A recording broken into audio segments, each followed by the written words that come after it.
విశాఖకు 60 ఏళ్లుగా సేవలందిస్తున్న ఎయిర్పోర్టును పూర్తిగా మూసివేయొద్దని, కనీసం దేశీయ విమానాల కోసమైనా కొనసాగించాలని వామపక్ష పార్టీలు డిమాండ్ చేస్తూ ఉన్నాయి. భోగాపురం అంతర్జాతీయ విమానాశ్రయం ప్రారంభాన్ని ఎవరూ వ్యతిరేకించడం లేదని కూడా చెప్తూ ఉన్నారు. బట్ నగరానికి అత్యంత చేరువలో ఉన్న ప్రస్తుత విశాఖ ఎయిర్పోర్ట్ను డొమెస్టిక్ సర్వీసుల కోసం కొనసాగిస్తే ప్రయాణికులకు, వ్యాపార రంగానికి, అలాగే పర్యాటక రంగానికి ఎంతో కొంత ఉపయోగపడుతుందని అంటున్నారు. ఇప్పటికే ఈ అంశంపై పలు రాజకీయ పార్టీలు కావచ్చు, అలాగే ప్రజా సంఘాలు కూడా 2 ఎయిర్పోర్టుల మోడల్ను అయితే పరిశీలించాలని ప్రభుత్వాన్ని అయితే కోరుతూ ఉన్నాయి. మరోవైపు భోగాపురం ఎయిర్పోర్టు నుంచే కమర్షియల్ విమాన సర్వీసులు కొనసాగనున్న నేపథ్యంలో పాత విశాఖ విమానాశ్రయం భవిష్యత్తుపై చర్చ మరింత వేడెక్కింది. ఇక ఇదే అంశంపై మరింత సమాచారం మా ఉత్తరాంధ్ర రీజనల్ కోఆర్డినేటర్ భరత్ అందిస్తారు. 60 సంవత్సరాల చరిత్ర కలిగిన విశాఖ ఎయిర్పోర్టును తరలించడంపై అయితే మాత్రం స్థానిక ప్రజల నుంచి వామపక్ష పార్టీలు కూడా తీవ్రంగా వ్యతిరేకిస్తున్నాయి. భోగాపురం ఇంటర్నేషనల్ ఎయిర్పోర్ట్ ప్రారంభించినప్పటికీ విశాఖ ఎయిర్పోర్ట్ ను కొనసాగించాలి అంటూ కూడా ప్రధాన డిమాండ్ చేస్తున్నటువంటి సిచ్యువేషన్ అయితే కనిపిస్తా ఉంది. అత్యంత ప్రజాదరణ కలిగినటువంటి విశాఖ ఎయిర్పోర్టును క్లోజ్ చేయడంపై అయితే మాత్రం పూర్తిగా వ్యతిరేకత కనిపిస్తున్నటువంటి పరిస్థితి కనిపిస్తోంది. ఇదే అంశానికి సంబంధించినంత వరకు వామపక్ష పార్టీ నేతలు ఉన్నారు. వాళ్ళని అడిగి తెలుసుకునే ప్రయత్నం అయితే చేద్దాం. సార్ నమస్తే. విశాఖ ఎయిర్పోర్ట్ ని కొనసాగించాలి అని చెప్పడానికి ప్రధాన డిమాండ్ ఏంటి సార్? విశాఖ వాసులు కూడా విశాఖ ఎయిర్పోర్ట్ ను కొనసాగించాలని స్థానిక ఎవరైతే కూటమి ఎమ్మెల్యేలు కూడా చెప్తున్నటువంటి పరిస్థితి. విశాఖపట్నం ఎయిర్పోర్ట్ కి వెళ్ళాలంటే విశాఖ జిల్లా వాసులు ఎక్కడి నుంచి అయినా అరగంటలో ఎయిర్పోర్ట్ చేరుకోవచ్చు. ఇప్పుడు అదే భోగాపురం ఎయిర్పోర్ట్ అయితే 2 గంటలు టైం పడుతుంది. పెద్ద ట్రాఫిక్, సకాలంలో వెళ్ళలేదు. అలాగే ఎయిర్పోర్ట్ రావాలంటే 200-300 వందలతో విశాఖపట్నం ఎయిర్పోర్ట్ కి వచ్చేవచ్చు. కానీ భోగాపురం ఎయిర్పోర్ట్ వెళ్ళాలంటే 2000 నుంచి 4000 రూపాయలు ఛార్జీలు భరించాల్సి ఉంటుంది.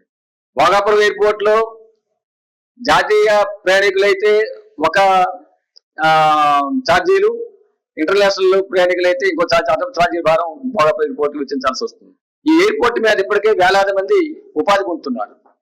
క్యాబ్ కానివ్వండి, రవాణా ట్రాన్స్పోర్ట్ కార్మికులు కానివ్వండి, టూరిజం కానివ్వండి, హోటల్ రంగం కానివ్వండి, ఇలా వేలాది మంది ఉపాధి, వ్యాపార, వాణిజ్యాలు సాగుతున్నాయి.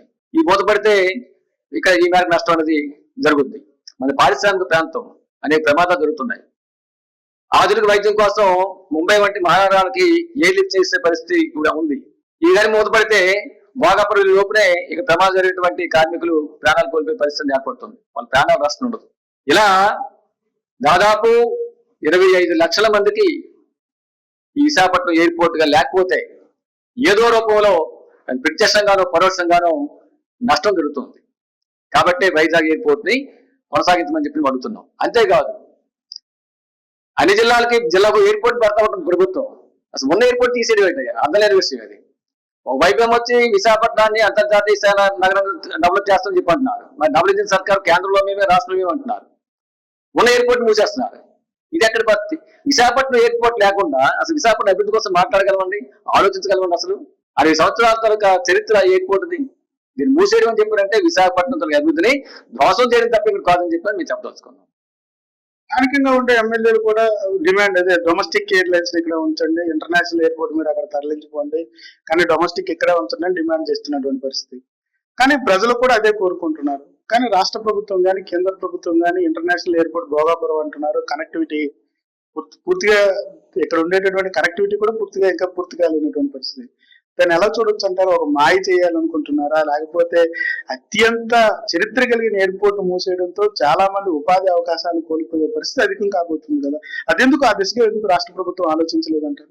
వైజాగ్ ఎయిర్పోర్ట్ ని ఇక డొమెస్టిక్ ఎయిర్పోర్ట్ గా కొనసాగించాలన్న చిత్తశుద్ధి విశాఖపట్నం ఎంపీకి కానీ ఎమ్మెల్యేలుగా లేదండి. ఎంపీ అంటున్నారు విశాఖపట్నం ప్రజలకు కష్టం లేకుండానే భోగాపురం చేరుకోవచ్చని.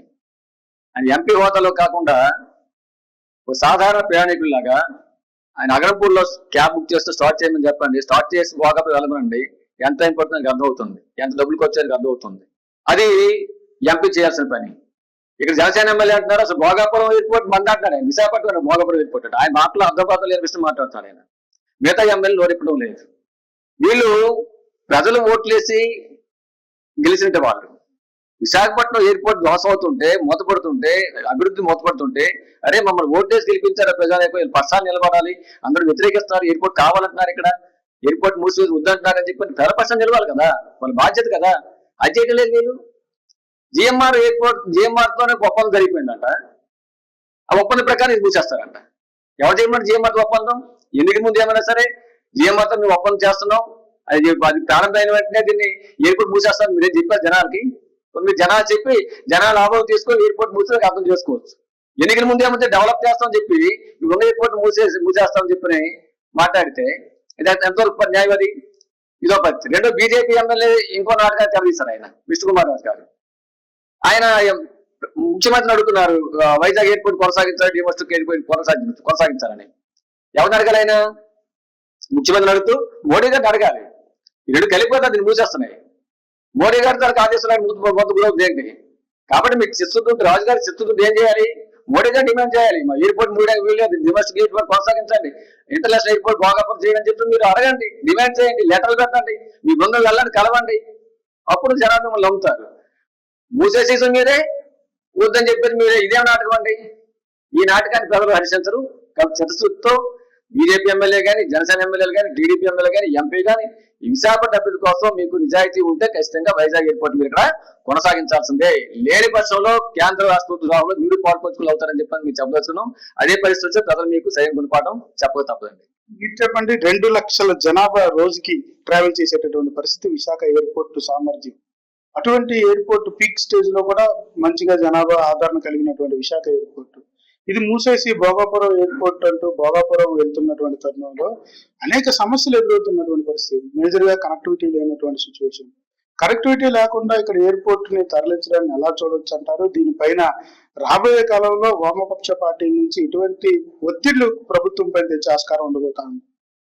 ఇప్పటికే సిపిఎం పార్టీ విశాఖపట్నం ఎయిర్పోర్ట్ కొనసాగించాలని చెప్పి ఎయిర్పోర్ట్ దగ్గర నిరసన తెలియజేస్తే సిపిఎం పార్టీలో ఉండేవాళ్ళు ఎవరు అక్కడ నిరసన కార్యక్రమం చేసేవాడు ఎవడు ఫ్లైట్ ఎక్కేవాళ్ళు కాదు. కానీ అక్కడ పార్టీ కార్యకర్తలు, నాయకులు, కార్మికులు అందరూ వెళ్ళి నిరసన తెలియజేస్తే అనేక మంది మధ్యతరగతి వాళ్ళ ఫోటోలు తీసుకొని ఆగి మీరు చేస్తున్నటువంటి మంచి కార్యక్రమం మా కోసం మీరు చేస్తున్నారని చెప్పి హర్షించినటువంటి పరిస్థితి. ఆ రోజు నుండి మీరు ఈ కార్యక్రమం కొనసాగించండి అని చెప్పి అనేది మధ్యతరగతి ప్రజానికం ఎక్కువ మంది కోరుకుంటున్నారు.